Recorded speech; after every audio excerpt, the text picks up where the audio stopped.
కాలమంతా కూడా కాపాడి 10 మాసాలు 321 దినములు 45 వారములు మమ్మల్ని కనుపాపలే కాపాడారు.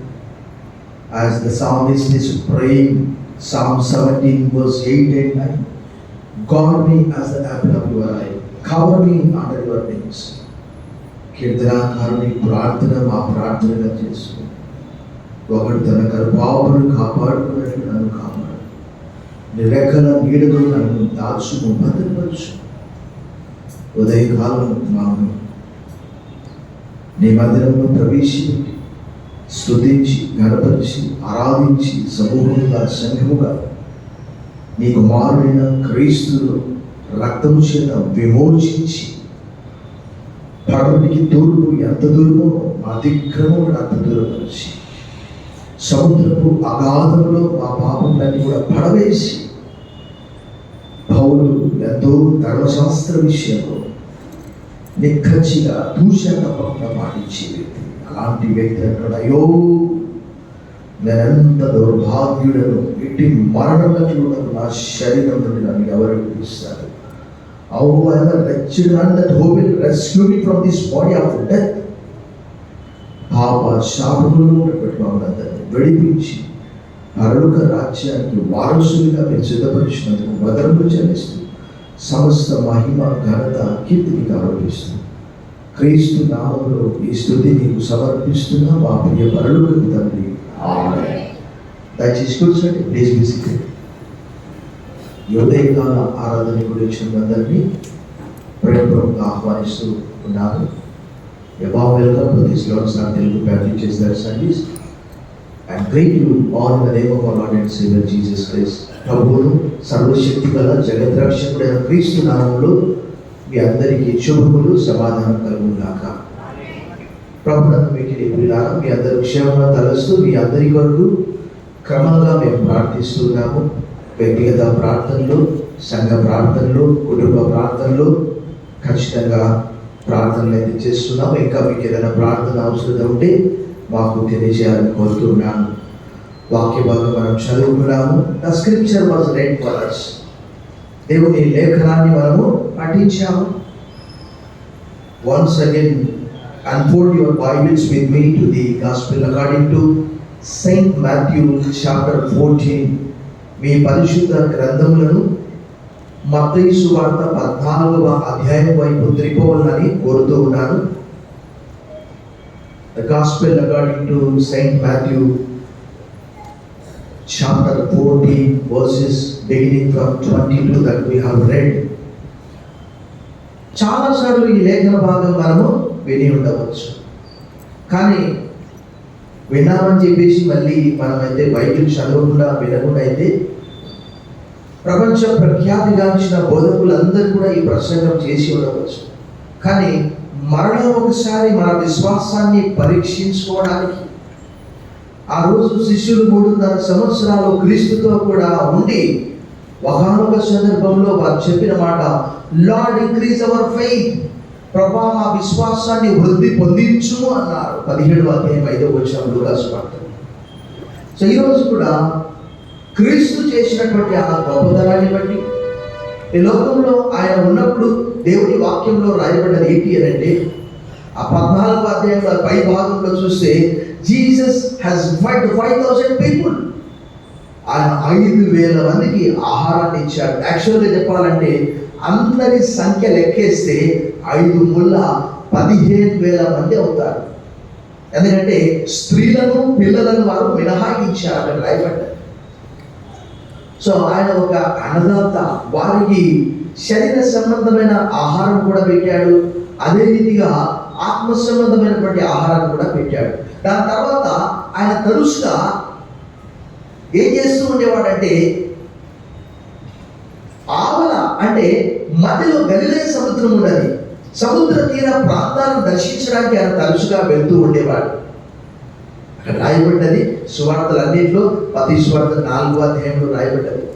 మత్తయి సువార్త 4వ అధ్యాయంలో స్పష్టంగా రాయబడ్డది ఏంటి అని అంటే, అక్కడ చీకట్లో నడుచున్నటువంటి వారు గొప్ప వెలుగును చూసిన అనే మాట రాయబడ్డది. ఇక్కడ ప్రభువు ఆ 5,000 మంది ఆహారం తిన్న తర్వాత వారిని ఏం చేశాడు? పంపించి వేశాడు. అక్కడ రాయబడి 22 వచనం, వెంటనే ఆ జన సమూహములను తాను పంపివేయనంతలో తన శిష్యులు దోణి ఎక్కి తనకంటే ముందుగా అద్దరికి ఆన్ ద అదర్ సైడ్ అనే మాట ఆంగ్లంలో ఉంటుంది. నేను ఒక పుస్తకం చదివాను, అది ఇప్పటికీ చదువుతూ ఉన్నాను. ఆన్ ద అదర్ సైడ్ అనే ఒక పుస్తకం, అద్భుతమైనటువంటి పుస్తకం అది. అంటే అదర్ సైడ్ అంటే ఇక్కడ అద్దరికని ఉన్నది, కానీ చాలా విషయాలు అందులో ఉన్నది. అద్దరికి వెళ్ళవద్దని ఆయన వారిని బలవంతం చేశాను. ఈ యేసు ప్రభువు వారు 5,000 మందికి ఆహారం పెట్టడము, తర్వాత ఆ యొక్క అద్దరికి వెళ్ళాలని చెప్పడం అనేది మత్తయిలో ఉన్నది, మార్కులో ఉన్నది, యోహానులో ఉన్నది. లూక్ మాత్రం ఈ మూమెంట్స్ ఆయన మాత్రం ఇది రికార్డ్ చేయడం లేదు. మత్తయి 14లో రాయబడ్డది, మార్కు 6:45 నుంచి 51 రాయబడ్డది, యోహాను 6లో కూడా 14 నుంచి 28 వరకు ఆ విషయాలన్నీ కూడా రాయబడ్డాయి. అయితే యోహాను మాత్రం ఒకటి ఎక్కువ రికార్డ్ చేస్తాడు. ఏంటి అనంటే, ఆ జనసమూహం అందరికీ ఆహారం పెట్టినప్పుడు వాళ్ళు ఏం చేస్తారట?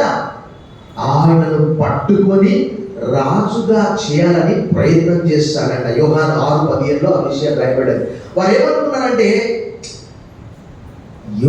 యూదులందరూ కూడా రోమీల పరిపాలనలో ఉన్నారు, రాబో మెస్సియా ఈయననే, ఈయన రాజు చేస్తే సరిపోదు అని అనుకున్నారు. 6:15లో ఆ విషయం రాయబడ్డది. అయితే ఆయన ఏం చేశాడు? ఆయన తెలుసు, మనం 47-48 కీర్తన మనం చదువుకున్నాం.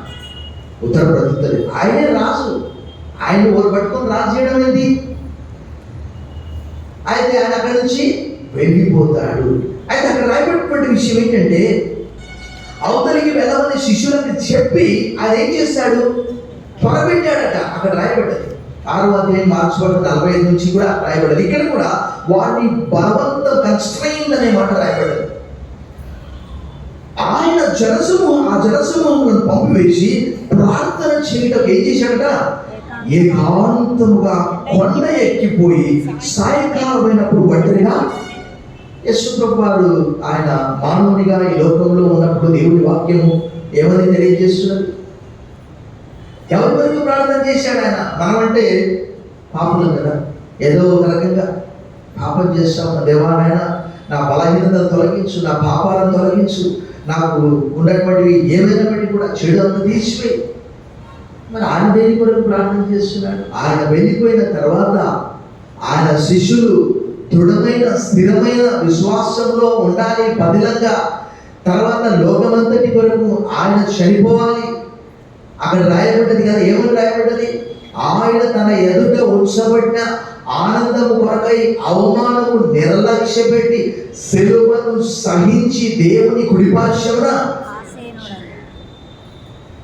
వాటన్నిటిని తట్టుకోవడానికి ప్రార్థన చేస్తూ ఉన్నాడు.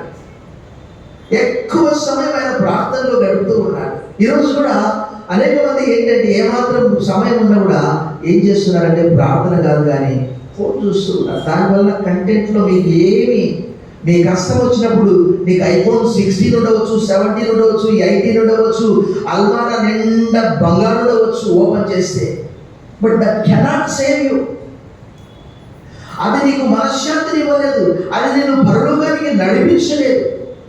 దావీదు ఎలాగైతే నీ శాస్త్రములు నా హృదయములకు ఆనందకరములు అని అన్నట్టుగా యేసు ప్రభువు వారు ఎక్కువగా ప్రార్థన చేస్తూ ఉన్నాడు. దేవుని వాక్యంలో రాయబడ్డది, ఎవరి పత్రిక 5వ వచనంలో ఆయన శరీరధారి అయి ఉన్నప్పుడు ఏం చేశాడట? ప్రార్థనలతో యాచనలతో విజ్ఞాపనములు చేయుచు అనే మాట రాయబడ్డది. ఆయన కుమారుడు ఏంటి కూడా ఏం నేర్చుకున్నాడట? విధేయత నేర్చుకున్నాడట.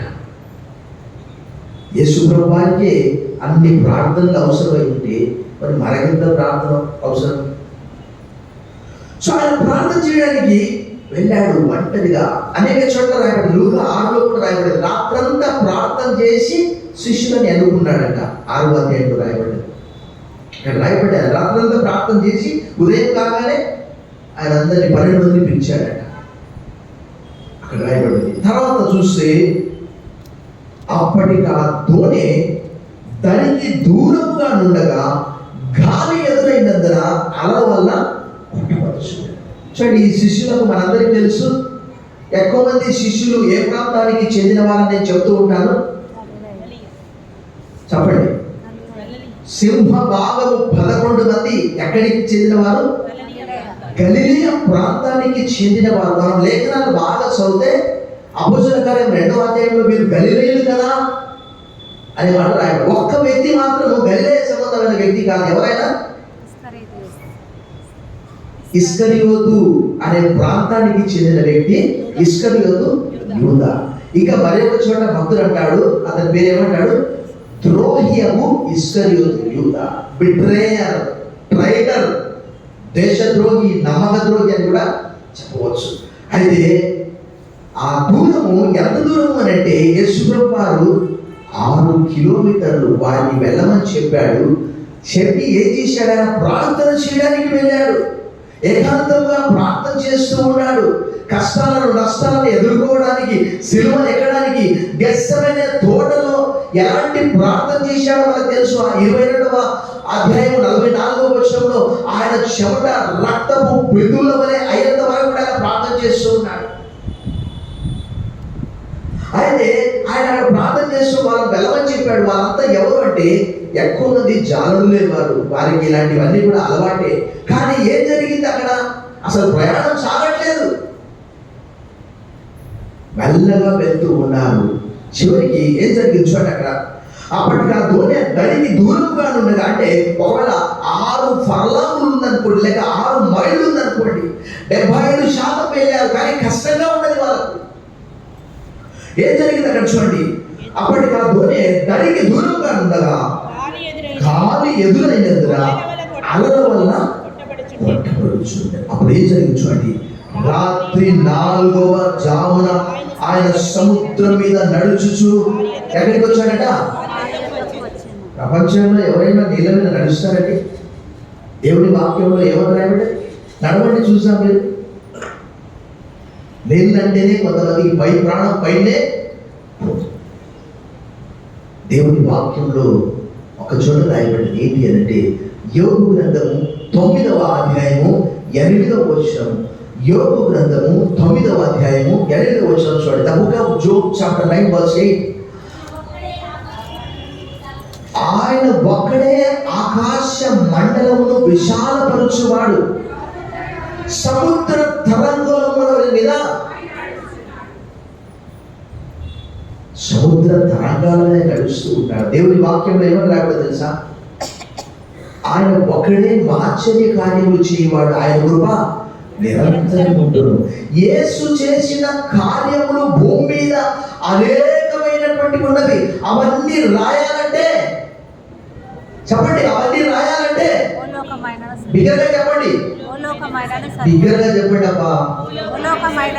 ఒకరిద్దరే చెప్తున్నారు, చెప్పండి. 5 మంది ఉన్నారా? 10 మంది ఉన్నారా? లేకపోతే ఏమన్నారు? బిగ్గరగా చెప్పండి. భూలోకమైనది కూడా సరిపోదంట. ఎందుకు మీరు సందేహిస్తూ ఉన్నారు? కొన్ని మాత్రమే రాయబడ్డది. ఎందుకంటే నమ్మి వారు విశ్వాసం ఉంచడానికి మాత్రమే. ఈ బైబిలే తీసుకొని రావడానికి కష్టంగా ఉంది మనకు. ఇంకా ఇంతలా పుస్తకం అయితే ఒక కూలను పెట్టుకొని మోసుకొని రావాలి. కాబట్టి భూలోకమైన సరిపోదంట. యేసు చేసినటువంటి కార్యములన్నిటికీ ఆయన మొట్టమొదటి వ్యక్తి భూప్రపంచంలో నీళ్లపై నడుస్తూ ఉన్నాడంటే దాని భావం ఏంటి? ప్రకృతి శక్తులు ఆయన అధికారులకు లోబడి ఉన్నవి. ఈరోజు లోబడినటువంటి మానవుడు దేవుని వాక్యంలో రాయబడ్డాడు. దేవుడు అంటున్నాడు, ఆకాశం ఆలోకించు, భూమి పిల్లలను పెంచి గొప్పవాడిగా చేస్తే వారు నాపై దేవుని వాక్యం చెప్పినప్పుడు బిగ్గరగా చెప్పాలి. చెప్పండి, ఇప్పుడు చెప్పండి, చెప్పండి. భూలోకమైన కూడా బిగ్గరగా చెప్పాలి. ఎందుకో సందేశం బిగ్గరగా చెప్పండి. భూలోకమైన కూడా అన్ని కార్యాలు చేశాడు. కానీ ఏది ఎంత నమ్ముతున్నా మనం? ఎంత విశ్వాసం ఉన్నది? ఎంత విశ్వాసం ఉన్నది? కష్టం వచ్చినప్పుడు విశ్వాసం నుండి తొలగిపోయే వారు ఎక్కువ మంది ఉంటున్నారు. శిష్యులు అందరికంటే ముందు దోణిలో యేసుప్రభు వారు ఉన్నారు. మత్తయి సువార్త 8వ అధ్యాయంలో, మార్కు సువార్త 4వ అధ్యాయంలో ప్రభువా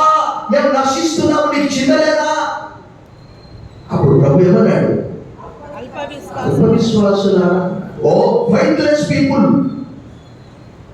మనకు కూడా అంటున్నాడు ఈరోజు. ఆయన అన్నాడు 48వ కీర్తన 14వ వచనంలో మనం చదువుకున్నాం ఉత్తర ప్రతిత్వ రీతిగా, ఈ దేవుడు సదాకాలం మనకు దేవుడై ఉన్నాడు, మరణం వరకు ఆయన మనల్ని చప్పట్లు కొట్టి మన దేవుడు బయటపరుస్తాడు. ఈ విశ్వాసాన్ని గురించి, మన జీవితంలో వచ్చే కష్టాలను గురించి, నష్టాలను గురించి ఒక భక్తుడు ఇలా పాట రాస్తూ 426వ పాట పల్లవి ఒక 2 చరణాలు పాడతాం. నా రక్షకుని వెంబడింతు నన్నిటన్ ఘోరమైన కొండలైన జంపుతారు. 426 పల్లవి వీలైతే ఒక 2 చరణాలు పాడతాం.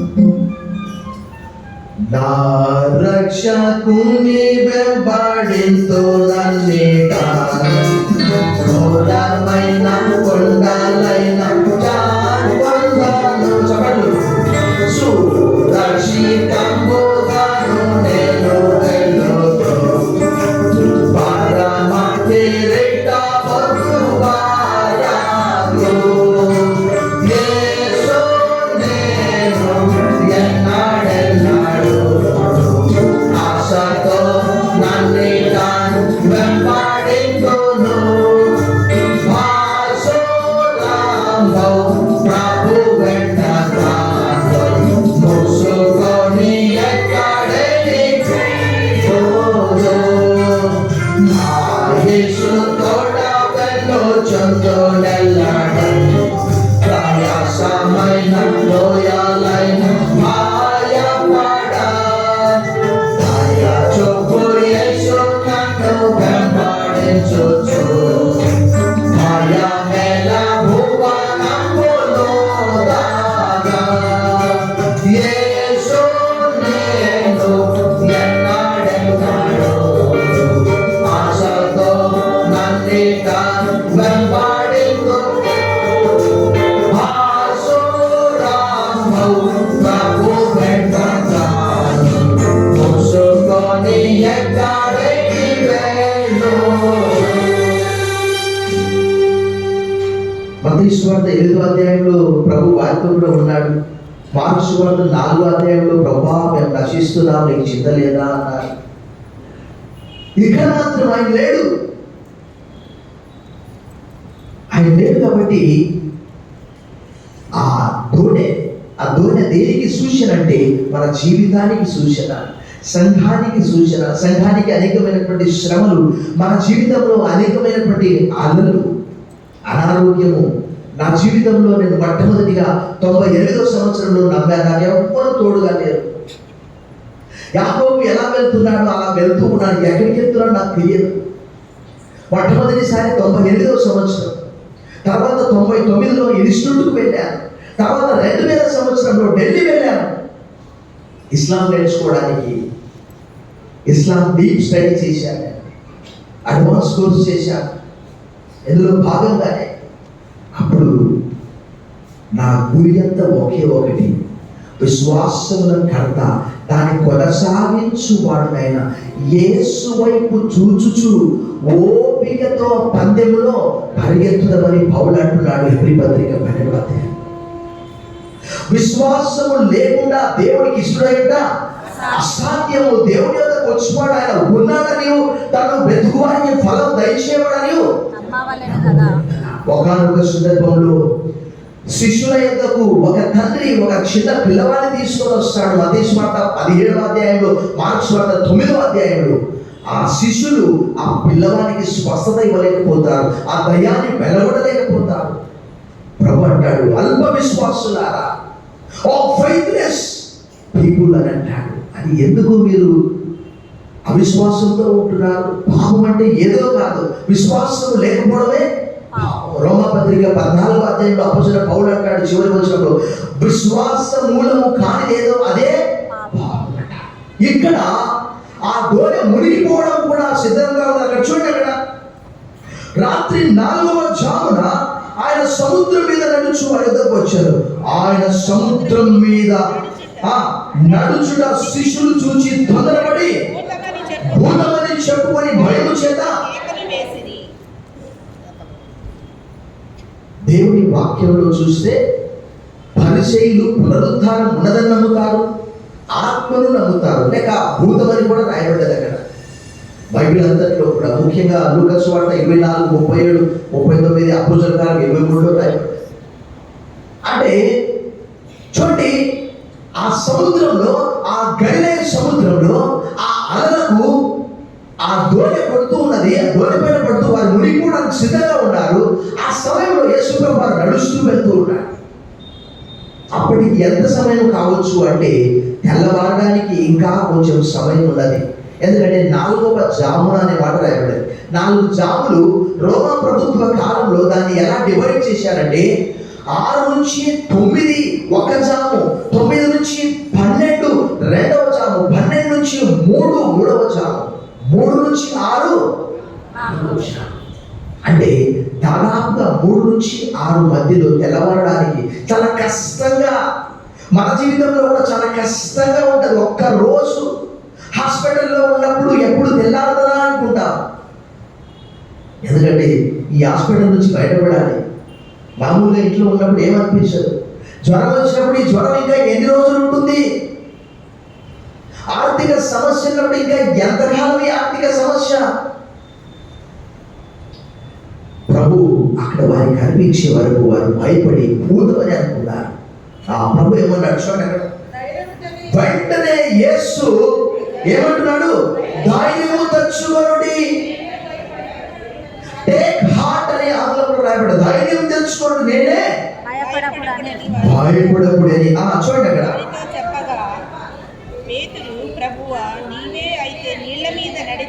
పేతురు అంటున్నాడు, ప్రభువా ఒకవేళ నీవే అయితే నీళ్ళ మీద నడిచి నీ యొద్దకు వచ్చుడు నాకు. మొట్టమొదటి వ్యక్తి యేసు ప్రభువు అయితే, రెండవ వ్యక్తి నీళ్ళ మీద నడిచింది ఎవరు? అన్నిటికీ ముందు, ప్రతి అధ్యాయంలో ముందు పిలిచినప్పటి నుంచి అలాంటి వ్యక్తి ప్రభుత్వం అంటున్నాడు, ప్రభా ఒకవేళ నీవే అయితే నేను కూడా నీళ్ళ మీద నడవడానికి నాకు అవకాశం ఉంది. దేవుని వాక్యంలో ఏమని చూస్తాం, నేను జీవిస్తూ ఉన్నాను కనుక మీరు కూడా జీవించదని అన్నాడు. యోహాను సువార్త 14:18, యోహాను సువార్త 14:12లో నా యందు విశ్వాసం ఉంచిన వారు నాకంటే మరి గొప్ప కార్యములు చేస్తారని చెప్పాడు. చప్పట్లు కొట్టి మనం దేవుని బయటపడతాం. బిగ్గరగా ప్రభువు అధికారం ఇచ్చాడు. ఏమని చెప్పాడు? మత్తయి సువార్త 10:8, మత్తయి సువార్త 10:8 మనం ఏమంటున్నాం ఇప్పుడు? 108. Raise the dead, heal the sick, heal the lepers, cast out the demons. చనిపోయిన వారిని లేవండి, కుష్ఠరోగులను శుద్ధి చేయండి, దయ్యాలను రోగులను స్వస్థపరచండి. ఆ అధికారం వారికి ఇచ్చాడు. మొట్టమొదటి అధికారం ఆయనకు ఉన్నది. ఆ అధికారం వల్ల ట్రాన్స్ఫర్ చేశాడు. ఈ రోజు కూడా అనేక మంది చెప్తున్నారు, పాస్టర్ గారు మీరు ప్రేయర్ చేశారు నాకు బాగైందంటే, మరి నేను కాదు, ఎవరు బాగా చేశారు? ప్రభువే బాగా చేశారు. ఆ రోజు దేవుని వాక్యంలో ఏమని రాయబడ్డది? అపోస్తలుల కార్యం 19వ అధ్యాయంలో అద్భుతమైన మాట, God did extraordinary miracles through Paul. దేవుడు పౌలు చేత ఏం చేశాడట? విశేషమైన అద్భుతములను ఆయన నడికట్టుకు, ఆయన వస్త్రాలకు తగిలిన వారందరూ కూడా. అదే అపోస్తలుల కార్యం 5వ అధ్యాయంలో మనం ఏం చూస్తాము, పేతురు యొక్క నిలబడ్డ వాళ్ళందరూ కూడా స్వస్థత పొందుకున్నారు. ప్రభునందు మిక్కిలి ప్రియులారా, ఇక్కడ మనం ఏం చూస్తున్నామంటే విశ్వాస విషయం చూస్తున్నాం. ఎంతకాలం నుంచి మనం ప్రభువుని నమ్మాము. శిష్యులతో అన్నాడు, మీరు ప్రార్థన చేసేటప్పుడు సందేహించకుండా ప్రార్థన చేస్తే ఈ కొండ ఎత్తి చెప్పండి పడవే పడాలంటే పడవే పడాలంట. సందేహించకుండా, సందేహిస్తే అది జరగదు కానీ యేసు ప్రభువు 2 చోట్ల చెప్పాడు. మత్తయి సువార్త 17వ అధ్యాయం 20-21, మార్కు సువార్త 11వ అధ్యాయం 23-24 వచనాల్లో చెప్పాడు. మరియు మీరు ప్రార్థన చేయనప్పుడల్లా మీరు అడుగువాటన్నిటిని కూడా పొంది ఉన్నామని మీరు నమ్మండి అన్నాడు. పౌలు అంటాడు, మేము వెలుచూపు వల్ల కాక, not by sight but by faith we live. విశ్వాసం అన్నది నిరీక్షింపబడే వాటి యొక్క నిజస్వరూపమును అదృశ్యమైన ఉన్నామనటకు పేతురు అన్నిటికంటే ముందుగా ఉన్నటువంటి వాడు. రూపాంతర కొండపై 17వ అధ్యాయంలో ఆయనతో కూడా ఉన్నారు. చూశారు వారు. ఇదిగో ఈయన నా ప్రియ కుమారుడు, ఈయనైతే నేను ఆనందిస్తూ ఉన్నాను, ఈయన మాట వినండి. మత్తయి సువార్త 17, మార్కు సువార్త 9, లూకా 9లో ఆ విషయాలు రాయబడ్డాయి. రూపాంతర కొండపై, అది తాబోరు కొండ. ఇక్కడ మాత్రం చూడండి 29వ వచనం 14, ఆయన రమ్మనగానే పేతురు దోణి దిగి యేసునంతకు వెళ్ళుటకు నీళ్ల మీద నడిచెను గాని గాలిని చూచి భయపడి మునిగిపోసాగి, ప్రభువా నన్ను రక్షించుమని ఇంకా దైవం ప్రార్థన చేశాడు. కొంతమంది చస్తుంటే కూడా ప్రార్థన చేయాలి. ప్రాణం పోతున్నా పర్వాలేదు, ఇప్పుడు అప్పుడు కొన ప్రాణంతో ఉన్నప్పుడు యేసు అని చెప్పురా నాయనా అంటే కూడా చెప్పారు. ప్రాణం పోయినా పర్వాలేదు. ఇక్కడ అన్నాడు లార్డ్ అనే మాట, కొరియోస్ అనే మాట వాడబడి ప్రభువా నన్ను రక్షించుమని కేకలు వేశాడట. దేవుని వాక్యంలో ఎన్ని మాటలు చూస్తామండి మనం. లూకా సువార్త 18వ అధ్యాయం చివరిలో ఒక గుడ్డివాడు ఏమంటాడు? దావీదు కుమారుడా నన్ను కరుణించు, దావీదు కుమారుడా నన్ను కరుణించు. Lord son of David have mercy on me, have mercy on me. ఏం కావాలయ్యా నీకు? ప్రభువా నా కంటి చూపు కావాలి. ఈరోజు ఎంతమందికి ఎంత విశ్వాసం ఉన్నది? కష్టం వచ్చినప్పుడు ఎక్కడికి పరిగెత్తుతున్నారు చాలా మంది. నాకు అది ఏంటో అర్థం కాదు. ఇప్పటికి కూడా చాలా ఆశ్చర్యం అనిపిస్తుంది.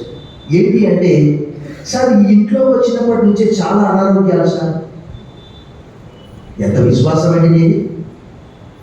అల్ప విశ్వాసం, అధిక విశ్వాసం లేనే లేదు. కష్టం వచ్చినప్పుడు నా ప్రభువు నాతో కూడా ఉన్నాడన్నటువంటి ఆ నిశ్చయత ఉన్నదా? ప్రభువుకు మనం మనవి చేసినప్పుడు దేవుని వాక్యంలో ఏమని రాబడింది? తనకు మొరపెట్టు వారికి అందరికీ, తనకు నిజముగా మొరపెట్టు వారికి అందరికీ ఆయన సమీపంగా ఉన్నాడు. The Lord is near. The Lord is near to those who call him sincerely. జీవితం అనే దోణే పడవ. కష్టం వస్తుంది, అనారోగ్యమైనది. నా జీవితంలో నేను నిన్న సందేశం సిద్ధపడినప్పుడు అనుకున్నాను, 2000 సంవత్సరంలో ఢిల్లీ వెళ్తున్నాను, ఒక్కడే వెళ్తూ ఉన్నాను. నాకంటూ ఒక ఆధ్యాత్మిక గైడ్ ఎవరు లేరు. నా గైడ్ ఎవరంటే కేవలం బైబిల్ మాత్రమే. చప్పట్లు కొట్టి మన దేవుని మీద కలుగుతాం. నా గైడ్ ఈ దేవుని వాక్యము. నాకంటూ ఆధ్యాత్మిక గురువు ఎవరు లేరు. నేను ఢిల్లీ వెళ్తున్నాను, దేవుడు నాతో మాట్లాడాడు. నేను చిన్నవాడనై ఇంటిని, ఇప్పుడు ముసలివాడనై ఉన్నాను. ఆయనను నీతిమంతులు విడవబడ్డ కానీ వారి పిల్లలు భిక్షమెత్తగా కానీ నేను 26 సంవత్సరాలైంది ప్రభువుని నమ్మి. ఎక్కడ మనుషుల వైపు చూడలేదు. ఈయన ఏం చేశాడు? పేతురు చూడండి, అక్కడ ఎక్కడ చూశాడట? గాలిని చూశాడట. గాలి దేనికి సూచన అంటే అపవాదికి సూచన, లోకానికి సూచనగా ఉంటుంది. అంటే ఒకవేళ ఆ నడుస్తూ నడుస్తూ ఆయనలో కొంచెం గర్వం రావచ్చు. ప్రభువు నడిచాడు, ప్రభు తర్వాత నేనే ఈ లోకంలో గొప్పవాడిని అవుతానేమో. పాస్టర్ గారు చెప్పారు కదా అని చెప్పి ఎప్పుడైనా నీళ్ళ మీద నడవడానికి ప్రయత్నం చేసేది. పాస్టర్ గారి చర్చిలో చెప్పాడండి, ఆయన ఏదో విశ్వాసం ఉంచువారు ఆయన కంటే గొప్ప కార్యాలు చేస్తారని లేఖనం ఉన్నది. అది కాస్త దావీదుకి రాగలదు. ఇక్కడ అర్థం ఏంటి అంటే ఎంత నమ్ముతూ ఉన్నామా, ఎంత విశ్వాసం ఉన్నది. పేతురు గాలిని చూసి భయపడి మునిగిపోసాగాడు. ప్రభువాను రక్షించమని కేకలు వేశాడు. వెంటనే యేసు చేయి చాపి అతని పట్టుకొని మరలా అంటున్నాడు. ఏమన్నాడు? ఓ అల్ప విశ్వాసి, ఎందుకు? ఈరోజు అనేక మంది విశ్వాసం లోపల అదే, నాకు వివాహం అవుతుందా, నాకు ఉద్యోగం దొరుకుతుందా, నాకు పిల్లలు అవుతారా, నేను ఇల్లు కట్టుకుంటానా, నాకు ట్రాన్స్ఫర్ అవుతుందా, నాకు ప్రమోషన్ వస్తుందా, నా వ్యాపారంలో ఆర్థిక సమస్యలు తొలుగుతాయా? సందేహం, 1,00,000 సందేహాలు. మానవ జీవితంలో దేవుని వాక్యంలో ఏంటంటే నమ్మిక మాత్రం ఉంచుము, ఆయన ఒక్కడే మహాశ్చర్య కార్యములు చేయవాడు, ఆయన కృప నిరంతరముడును. ఇల్లు విడిచిపెట్టొచ్చినప్పుడు నాకు ఎవరు తోడుగా లేరు. నేను అనుకుంటూ ఉంటాను తరచుగా, యాకోబు కూడా చీకటైంది, రాత్రి అక్కడ పడుకున్నాడు, ఒక రాయి తలగడగా చేసుకొని పడుకున్నాడు. అక్కడ దేవుడు తనకు దర్శనం ఇచ్చాడు. ఏమన్నాడు తెలుసా? నిశ్చయంగా ఇది దేవుడు ఉండే స్థలం, అది నాకు తెలియలేదు. భయపడ్డాడు. 28వ అధ్యాయం 15వ వచనంలో ఆ మాట రాయడు ఆదికాండం. సో ఇక్కడ కూడా ప్రభు అంటున్నాడు, అల్ప విశ్వాసి ఎందుకు సందేహపట్టివని అతనితో చెప్పి వారు దోణి ఎక్కినప్పుడు కానీ అంతటా దోణిలో ఉన్నవారు వచ్చి ఏమన్నారు చూడండి, అక్కడ నీవు నిజముగా దేవుని కుమారుడు అని చెప్పి ఆయనకు చప్పటి కొట్టి మన దేవుడు భయపరుస్తాం. ఈరోజు మన విశ్వాసం ఎంత ఉన్నది? అనారోగ్యమైతే ప్రభు తప్పకుండా నేను చెప్తాను కదా, ఒకవేళ రాబోయే దినాల్లో నేను బ్రతికుంటే మీరు చూస్తారు, నా తల కిందికి చేసి కాలు మీది కట్టుకొని పెట్టుకుపోయిన ఉంటే కూడా బైబిలే చదువుతున్నాను. తల కిందికి అయిపోయి ఒకవేళ బాగానే కాలు పైకి వేలాడదీస్తే కూడా గాల్లో బైబిల్ కట్టుకొని చదువుతూ ఉంటారు అంతే. భక్తుడు అంటాడు కదా, ఆ పల్లవి మరలా మనం ఒకసారి పాడతాను. నా రక్షకుని వెంబడింతు నన్నిట ఘోరమైన కొండలైన జంకొందరు. 486. నా రక్షకుని వెంబడింతు నన్నిట ఘోరమైన కొండలైన జంకొందరు. సురక్షితముగాను నేను వెలుదు పరమ కిరీట పొందువాడా. యేసు నేను ఎన్నాడెన్నాడు ఆశతో నన్నిట వెంబడించును. వాసురామో ప్రభు వెంటరాను మోసుకొని ఎక్కడికి వెళ్ళును. ఉదాహరణకి ఒక ఆటగాని ఇంట్లో అనేకమైనటువంటి ట్రోఫీస్ ఉండవచ్చు, అంటే బహుమానాలు, మెడల్స్ ఉండవచ్చు. దాని వెనుక ఎంత కష్టం ఉంటుంది, ఎంత ప్రయాసం ఉంటుంది, ఎన్ని రోజులు, ఎంత కష్టం. అలాగే దేవుని వాక్యంలో పౌలు కూడా అదే అంటాడు, పరిగెత్తండి పరిగెత్తండి. మీరు ఎలా అంటే బహుమానం పొందేటట్లు మీరు పరిగెత్తండి. మన విశ్వాస జీవితంలో అనేకమైనటువంటి కష్ట నష్ట దుఃఖ వ్యాధి బాధల్లో ప్రభు మనతో కూడా ఉన్నాడు. పౌలు అన్నాడు, I can do all things one who can strengthen me. నన్ను బలపరుచువాని అంటే నేను సమస్తము నేను కాదు, నాలో ప్రభు ఉండి చేయిస్తున్నాడు. నేను ఎప్పుడు బలహీనుడు అప్పుడే ప్రభునందు మిక్కిలి ప్రియులారా, మీ విశ్వాసం ఎంత, నా విశ్వాసం ఎంత? నేను ఎప్పుడు కూడా విశ్వాస విషయంలో ఒకే ఒకటి నమ్ముతాను, విశ్వసించువాడు కలవరపడడు. నేను చెప్పినట్టు చెప్పండి, విశ్వసించువాడు. ఎందుకంటే నేను నమ్మింది ఏదో విగ్రహం కాదు, మూగదేవుడు కాదు, మాయ కాదు, ఆయన సజీవమైనటువంటి దేవుడు. చప్పటి కొట్టి మన దేవుడు భయపడాలి. ఈ దేవుని అందరి నమ్మకం ఉంచుతూ ఉన్నావా ప్రియ సహోదరుడా సహోదరి? అలాగైతే ఆ రోజు ఆ ఎర్ర సముద్రం అక్కడ ముందు ఉన్నది, వెనక ఫరో సైన్యం ఉన్నది. ప్రభు అన్నాడు, ఈరోజు మీరు చూసే ఈ ఐగుప్తు సైన్యం మరలా కనిపించదన్నాడు. ఈరోజు కూడా మన జీవితంలో అనేకమైనటువంటి, ఒకవేళ అలా ఆ యొక్క ఎర్ర సముద్రం కావచ్చు, ఐగుప్తు సైన్యం కావచ్చు, అనారోగ్యం కావచ్చు, కానీ మన విశ్వాసాన్ని బట్టి దేవుడు గొప్ప కార్యాలు చేస్తాడు. దేవుని వాక్యంలో ఒక వ్యక్తి మార్క్స్ 9వ అధ్యాయంలో అక్కడ అంటున్నాడు, నమ్మని వాళ్ళైతే నమ్మడానికి సమస్తము సాధ్యమని యేసు అంటే ఆ వ్యక్తి అంటున్నాడు, ప్రభా నమ్ముచున్నాను, అపనమ్మకం ఉండకుండా సహాయం చేయమని కన్నీళ్లు విడుస్తూ అడుగుతూ ఉన్నాడు. ప్రభునందు మిక్కిలి ప్రియులారా, మన విశ్వాసం ఎంత, మన నమ్మకం ఎంత? ఆ రోజు పేతురు అయితే గాలి చూసి భయపడ్డాడు. ప్రభు అన్నాడు, అల్ప విశ్వాసి, ఎందుకు నీవు భయపడ్డావు? నీ విశ్వాసం ఏమైంది? ఆ రోజు నాతో కూడా ఉన్నావు, తాబోరు కొండపై ఉన్నావు, చూసావు. అది 17వ అధ్యాయం. మరి ఈరోజు ఎందుకు సందేహిస్తున్నావు? నమ్మకం లేదా? చివరిగా మాట చూడండి, దేవుని వాక్యంలో ఆ 33వ వచనంలో, అంతటా ధోనిలో ఉన్నవారు వచ్చి ఏమంటున్నారు, నీవు నిజముగా దేవుని కుమారుడు అని చెప్పి ఆయనకు, ఇంకా వేరే సువార్తలు ఏమని రాయబడి తెలుసా, ఈయన ఎట్టివాడు, ఈయనకు గాలి సముద్రము లోబడిస్తున్నది. నువ్వు పోయి ట్రై చేసేవి కదా, ఒకవేళ మైపాడు దగ్గర అలా వస్తుందని చెప్పి ఇట్లానే ఉంది. ఆయన ప్రకృతి పైన అధికారం పొంది ఉన్నటువంటి వాడు, సమస్తమును ఆయన మూలంగా కలిగారు, కలిగినది ఏది ఆయన లేకుండా. అలాంటి దేవుని మనం సేవిస్తున్నాము. మన విశ్వాసం అలా ఉంటే మనం కూడా గొప్ప కార్యాలను చూడగలం. తలవంచని ప్రార్థన చేశాం.